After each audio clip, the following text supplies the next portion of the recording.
people are happy to use the product, but people are not happy to pay for the product. Okay, a good example is, what is a good example? Now, people are happy to use the product, but people are not happy to pay for the product. iPhone, they're happy to pay for the product. Yeah, especially those with money. What do you think? Gas. It's a necessity kasi for gas. So you really have like there's no way for you to move forward. So you have to buy for it. I guess a good example is the Twitter. Diba? Twitter imposed payments recently. Even if like just posting like mga contents, you have to pay for 49 pesos. Diba? It's an experience. And then did you subscribe or wala? Wala? O wala mo yung Twitter? Or imagine if Facebook is more required siya o subscription ninyo. Are you going to use it? No. Or are you happy to pay for it? So no. So yeah, this is like the reason. And then of course you really have to understand when doing a business, it's important that you have other means of making money. It's good with Facebook, it works with Facebook considering that they have advertising, right? They have different market for their customers. So what will happen to those other businesses also when they focus on a specific customer, but they're not happy to pay. So that's always the challenge, okay? What is a value proposition statement? Can someone read? Volunteer. Go. Anyone? Go ahead. A value proposition is a concise and compelling statement that communicates the unique benefits that a product, service, or business offers to its customers or target audience. And continue. It answers the fundamental question, why should a customer choose your product or service over alternatives? Yeah. So, again, value proposition is to create a very simple statement and a concise statement. Yeah, people can understand what you're saying, or people can understand, or your customers can understand about your product or your offerings. Okay? Sa inyo ang mga ideas, but anyways, can anyone volunteer just to share sa ilang problem na we solve right now? Verbal and siya. Anyone? Any group? Na you think na siya ay clear statement sa inyo, especially sa katong mga previous presentations. Anyone? Why happy mo share? Like just share what's it all about, and then let's see if clear ba siya, if other people can understand what you're saying. Am I follow ka? Can anyone, any group, volunteer? Wala? Oh my God. Anyone? Or I can just call, sabi yung, ang katong group mo.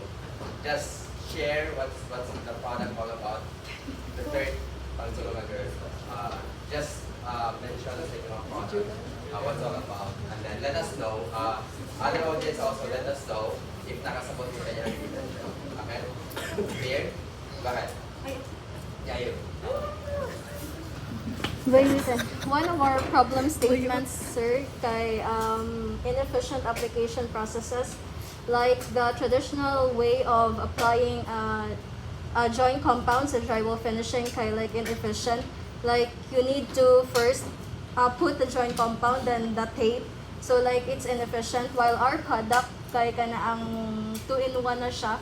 Like nanay joint compound and tape. So like kausaran mo siya i-paste then flawless na yung muhang drywall finishing. So, Volunteer, do you understand what you're saying? Yeah, why wala nang masabi? Go ahead. Yeah.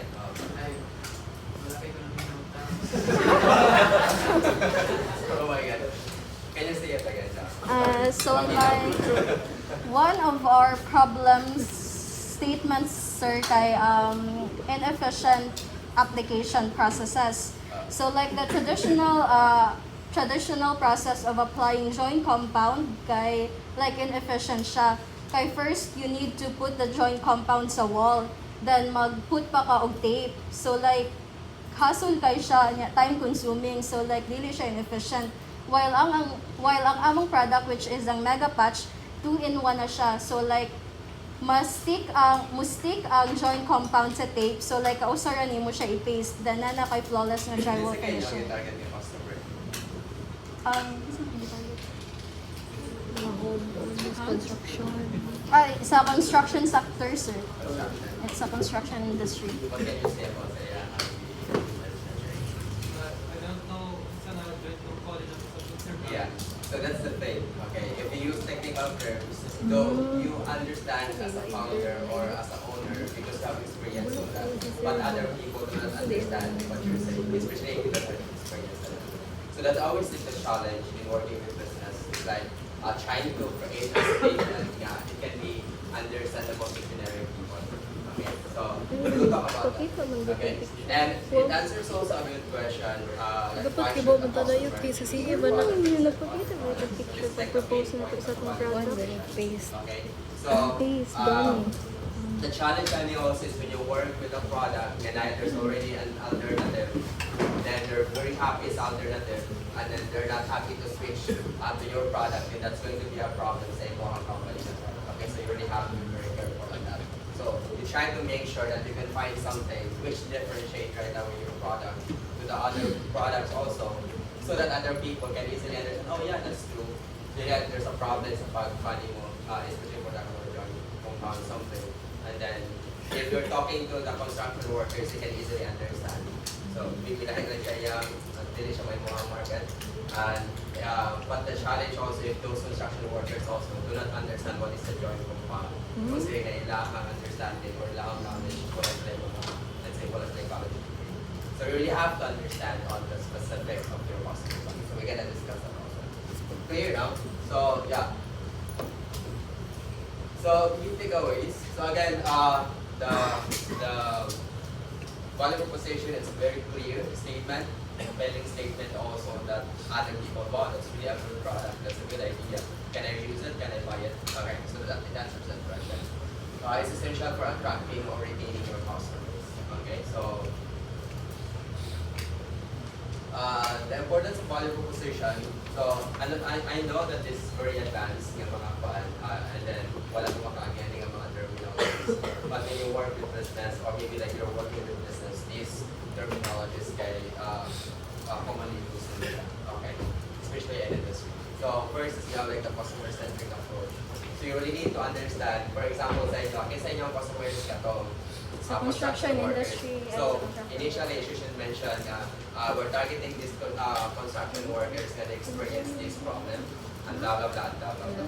Okay, so that's going to be the same also sa inyo ang delivery of your product and delivery also of your problem statement. Okay.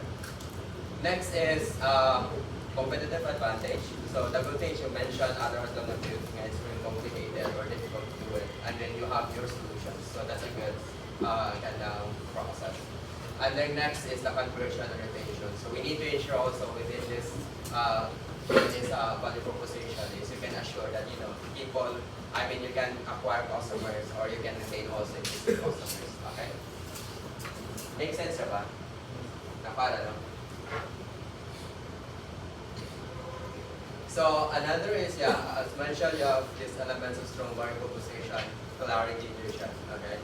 So now you should start thinking of removing all of those technical mga terminologies na inyong ipagamit sa inyong idea or sa inyong problem. Okay? Next is relevance. So you need to ask also like the audience. Okay, if your audience is generic siya, you have to make terms also, think of terms na mas understandable nila. Para no? Another is differentiation. So you have to differentiate your product. Okay, this is the existing product, then money lang ibuhat, but still there's a problem. That's why we offer a new. Make sense, no? Next is have credibility. So initially, of course, you're not credible, diba? Because you're starting. So the challenge, I think it's good if you're able to have founders can known as a business, but if you're just starting, it's going to be a challenge. But for you to acquire customers without credibility is making sure that your product works, so you can do demonstrations and so on and so forth. Okay. Next is emotion. So the same sa katong pag-present sa Lumio, di ba? Ang ilang expression is wow. Then they can easily relate about the product, even if they didn't explain the product. Napara, no? Okay, so for us to do that is we're gonna make use of this framework. And then after discussion of this framework, we're going to discuss sa inyo and you are going to proceed sa inyo presentation. So we're going to use a 3 steps framework in Space and Harvard Innovation Lab. Right now, so you have problems choose problems, right? No, which is tackling problems. You feel is there's a necessity to make a solutions for that problem. Sakto ba? No?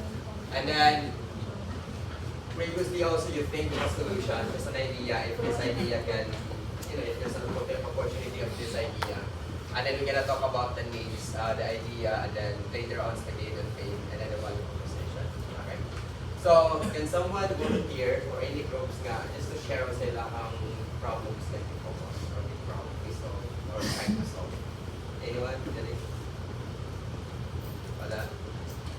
By the way, there's no right or wrong sa inyo para as long as cooperation. It's going to be a good synergy sa class. If everyone is sharing or everyone is not afraid of sharing. Okay. Volunteer. Volunteer.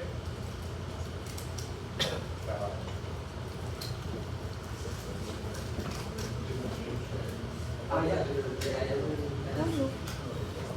Mayroon siya nga no right or wrong. Mayroon siya nga sa'yo pa ang terms. Mayroon siya nga ang terms. Gamiton generic na iyang gamiton kay pang business. Ang terms sa generic na terms sa joint compound white space. Ano abin. Pero di magyapon siya. Joint compound ang Saya. Pero like mo ingon tag joint compound pero atong i-explain unsa na siya. Amot niyo. mga anak ka pa siya tawag sa kadaghanan. Iko ang lang daw yun, like Bisaya siya. Pero yung dili man construction workers good.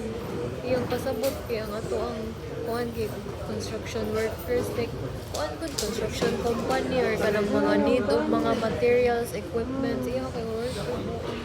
Nabudi construction workers sila mo palit sa nagapatch nga ang supplier man na ay ang contractor, di ba? Ang contractor.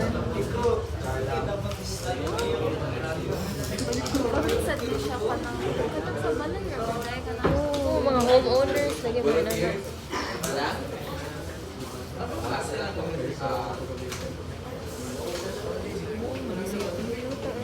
by the way, next time para ma-challenge especially ng mga upcoming discussions natin. If ang group pwede hindi maka-volunteer guys, ako ang opinion.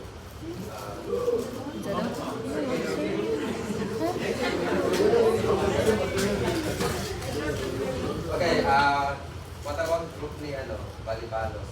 Just share the problem. But, just share kung sa inyo ang problem.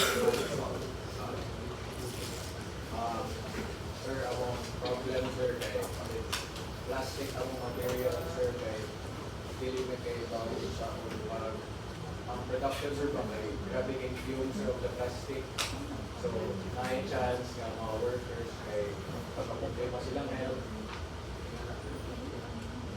And also sa You're talking to manufacturing of the plastic. sir kay magpalit man ko na sir ang ABS plastic mo good sir in pellet form man ko na sir. What's your product there? Katong plastic form sir na katong reusable so many times. Pero why the plastic problem? Because sir, Parang sa'yo pa yung pag-understand sa problem. Okay. What I mean, not the problem nga inyo ang ma-experience sa inyo ang product, Sa'yo but pila the sa problem nga inyo ang solve sa inyo ang company. Actually sir, problem. Why nyo ibang buhatanan? Wala bang daan? Wala bang daan?